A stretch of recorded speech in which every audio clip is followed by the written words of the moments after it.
तेलंगाना देखिए न्यूज़ में आप तमाम के खैर मकदमे में बढ़ते हैं। खबर की जानिब बंडलागुड़ा पुलिस ने की कार्रवाई। बताया गया कि साउथ ईस्ट जोन डीसीपी चतनिया ने चंद्रायन गुट्टा एसीपी सुधाकर ने इस बात से वाकिफ करवाया कि 100 केसेस में मुलविस क्रिमिनल को किया गिरफ्तार।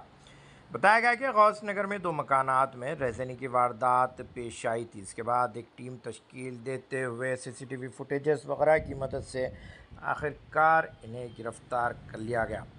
बताया गया कि ये कदीम क्रिमिनल्स जिनका नाम सलीम खान उर्फ सुनील शेट्टी बताया गया, ये इसमें मुलविस पाया गया।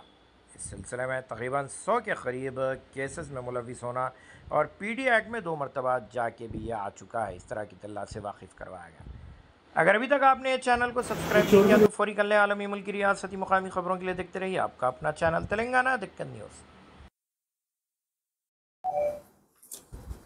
ఈ నెల 18వ తారీఖు రాత్రి సమయంలో బండ్లగూడ పోలీస్ స్టేషన్ పరిధిలోని గౌస్ నగర్లో రాత్రి సమయంలో రెండు ఇళ్లలో దొంగతనం జరిగినట్టుగా మాకు 19వ తారీఖు నాడు ఉదయం ఫిర్యాదు రాగా ఆ ఫిర్యాదు ప్రకారం మా inspector Gurunath crime number 197 and 198 అని 2 కేసులు నమోదు చేసుకోవడం జరిగింది.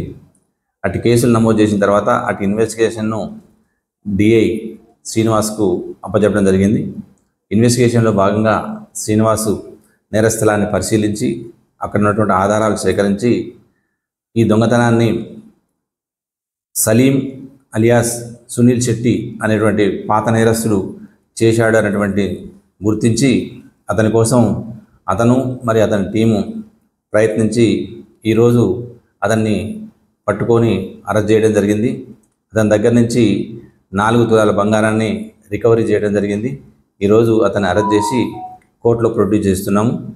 ఈ కేసు ఛేదించడంలో శ్రీనివాస్ డిఐ మరియు అతని టీం చాలా కష్టపడి అతన్ని పట్టుకోవడం జరిగింది. ఎందుకంటే సునీల్ శెట్టి అనే అతను ఇంతకుముందు గతంలో దాదాపు 100కు పైన నేరాలు చేసి జైలుకు వెళ్ళి రావడం జరిగింది. అదేవిధంగా అతనిపై గతంలో 2 సార్లు కూడా పీడీ యాక్ట్ ప్రయోగించడం జరిగింది. ఇతను ప్రతిసారి హ్యాబిచువల్గా ఈ పని చేయడం జరుగుతుంది. అతను పైన సిడిసి సీటు కూడా ఉన్నది. ఈసారి అతనికి మేము కౌన్సిలింగ్ ఇవ్వడం జరిగింది. కౌన్సిలింగ్ ఇవ్వడం వలన అతను నేను మరోసారి ఇంకా ఇలాంటి దొంగతనాలు చేయం, నాకు మీ ద్వారా ఏదైనా సహకారం అందిస్తే నేను ఏదైనా ఒక షాప్ కానీ ఏదైనా పెట్టుకొని నా కుటుంబాన్ని పోషించుకుంటా అనేది చెప్పడం జరుగుతుంది. దీని విషయమై పై అధికారులతో మాట్లాడి అతనికి సహాయం చేయడానికి ముందుకు వస్తామని చెప్తున్నాం. ఈ కేసును ఛేదించినటువంటి డిఐ శ్రీనివాస్కు మరియు అతని టీంకి మా డీసీపీ గారు అదేవిధంగా మా తరఫున ప్రత్యేకంగా కృతజ్ఞతలు తెలుపుతున్నాము. అదేవిధంగా రివార్డు కోసం కూడా ప్రపోజల్ పంపించడం జరుగుతుంది. Thank you.